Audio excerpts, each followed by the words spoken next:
Сибирь. Это слово слышал, наверное, каждый.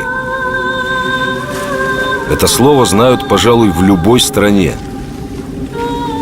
Но знаете ли вы что-либо об этой земле, кроме того, что это очень-очень далеко и что там очень и очень холодно?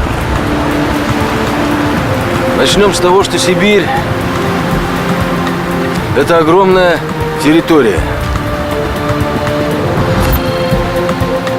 Она больше, чем Европа, Китай,